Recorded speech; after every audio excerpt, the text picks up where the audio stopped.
Even when you are taking online courses exclusively in college, you still talk or communicate with other humans. Some of them are classmates on discussion boards. Some of them hold positions of power over you as instructors. Does it shock you to hear that instructors have power over you?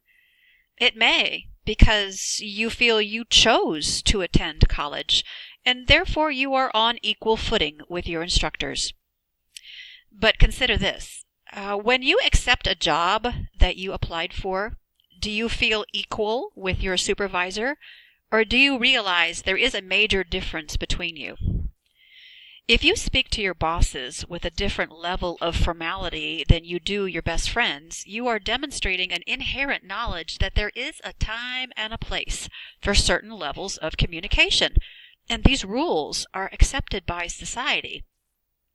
If you expect to reap the benefits of the education that is valued by our society, you must adhere to the hidden rules of communication that society has agreed upon. So, what are these rules? Let me be your tour guide in this land of higher education. I speak their language.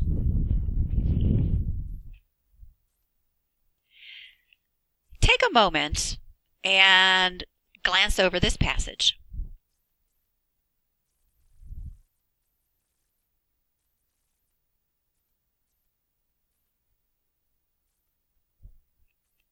I'm confident you sense a huge difference between these versions of the same story. This is the difference between the spoken word and the written word. One sounds like it was captured on a microphone and transcribed. There is a place for this style of writing. It is informal and easy to read. It feels personal. This is not the kind of writing you will be expected to produce in college the majority of the time, unless you are in a specialized writing course. Academic writing should not sound conversational. It should demonstrate organization of thought, clear points, and follow the rules of standard written English that govern punctuation and capitalization. If you haven't been required to use this level of formality in your life for a while, and this sounds a bit intimidating, rest assured that Ivy Tech's writing tutors are available to give you refreshers if you seek them out. I leave you with two unwritten and rarely stated truths. 1. Doors will shut on a student or employee who cannot communicate effectively in writing. 2. Instructors equate unorganized writing with unorganized thinking, fair or unfair. That's why writing assignments are so prominent in college.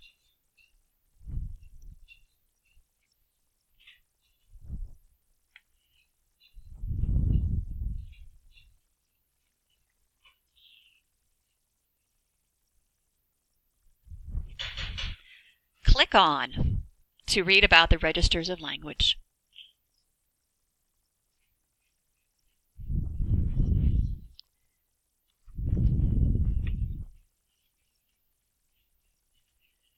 This is the most formal register of language. Right below this level is the level you use when you speak in a job interview or hear a lecture in college. This level is called formal or academic. What does that imply? That when you write to or speak to an instructor, you should use the same tone as if you were speaking with a person who had something you wanted or needed in earnest. It is also the tone of public speaking. Your tone should acknowledge an imbalance in status in the given relationship. This does not involve begging or groveling, however. We will discuss that topic ahead.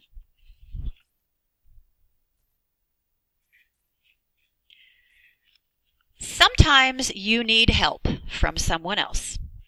Because of this, you use a certain level of formality when you communicate with them. This includes our interactions with bosses, lawyers, physicians, and college professors. This register of language is still one level above the level we use with casual friends. That level is called casual or informal. It's also an acceptable level to use if you are writing a first draft of a paper for college. It's a way to get your thoughts down, but not the way the final version should sound. Intimate register is the language of lovers and sexual harassment. It is the last register of language. It has no place in work or academic environments. Well, now that we've identified the registers, let's talk about the implications of using the wrong one at the wrong time. It's pretty simple. You can miss the acceptable level by one level, and society will not raise an eyebrow. However, you may not jump 2 or more levels. Imagine one spouse speaking to the other in the consultative register about what they should wear to work that day. Honey, do you advise that I should wear the brown or black socks with these shoes? That would seem stiff and out of place. And that's because it's 2 levels above where he is expected to reside in the intimate or casual register.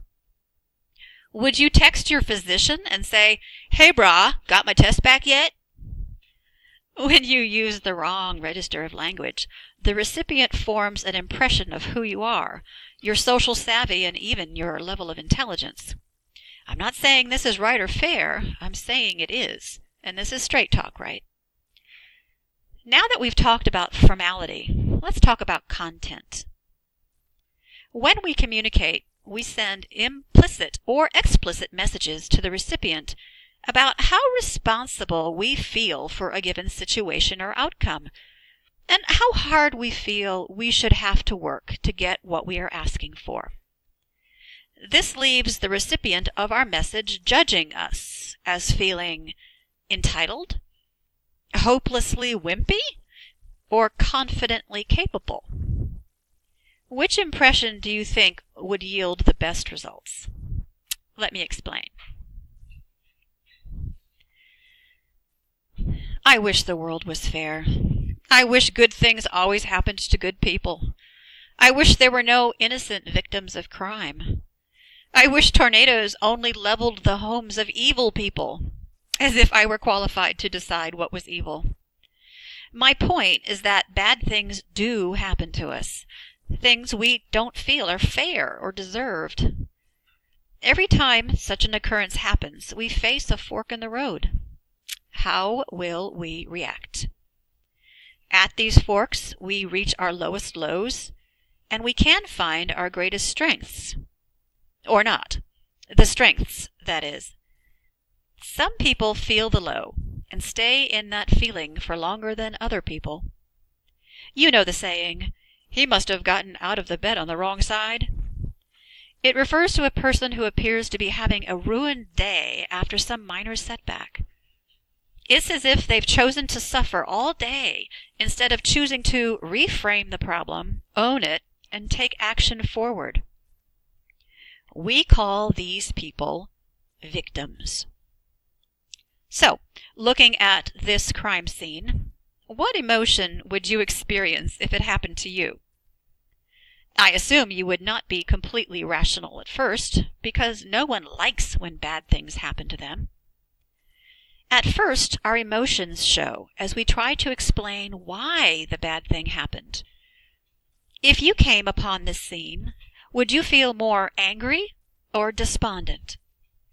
Either emotion is absolutely normal.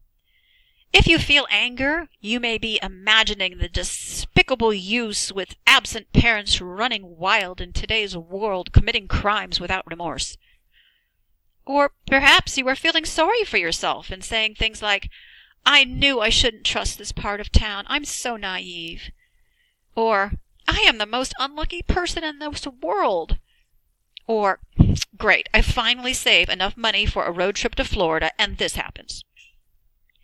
It is normal to feel emotions at such times. The question is, how long do you dwell on them? Because blaming hoodlums, the decline of civilized society, or your own bad luck is not getting you new tires.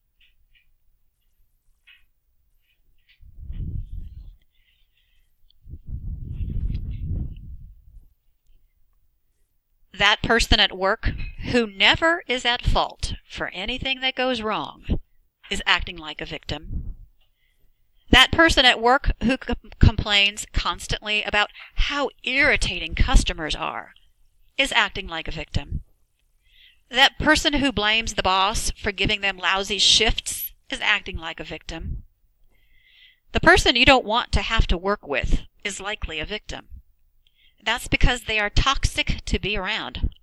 They do not accept responsibility for where they are in life, and they do nothing to change a situation for the better.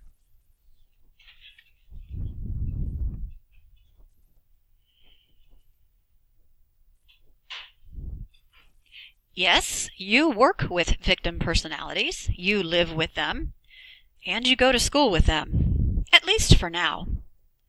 Because reacting to challenges as a victim will not benefit you in college. These people will likely drop out or fail. I guarantee that you will not always have an easy time. You will get poor grades at times. You will have group projects where a student will not pull his or her weight. Every struggle you face in college is a fork in the road. What will you do? Blame the teacher for being vague or boring? Blame the course for going too fast? Blame yourself for being too lazy? Blame work for taking too much of your attention? Ask for special exceptions to deadlines because you have a very good reason for not completing your assignment on time? These behaviors do not endear you to your instructors, whether you show the attitude in person or through emails. This is because every instructor asks him or herself the same questions when they receive communication that uses a victim tone. The questions are, didn't this person choose to start college? It wasn't court-ordered, right? Why do they think the rules and the syllabus are for everybody else and not them? And finally, why would an employer want to hire a person like this? Because instructors let them get away with this behavior in college. So there you go. That's straight talk. Our syllabus states that no late work is accepted. You need at least 180 points by the end of the course to barely pass with a D. You will face so many forks in the road ahead in every class. At some forks, you make choices that prevent bad results, like when you choose to do your work ahead of schedule. But what if you choose to do it at the last minute and your internet goes down? That's a brand new fork. Will you beg for extra time, or will you accept that you made a poor choice to procrastinate and vow to never do that again? Let me be clear about when and how to communicate with your instructors. Please be honest and open about struggles that you face. There is a difference between challenges you create for yourself and those that life just tosses your way through no fault of your own. Instructors are sympathetic and want you to succeed. Just be careful what you are asking for and why. Will they consider you a victim? So that was Straight Talk.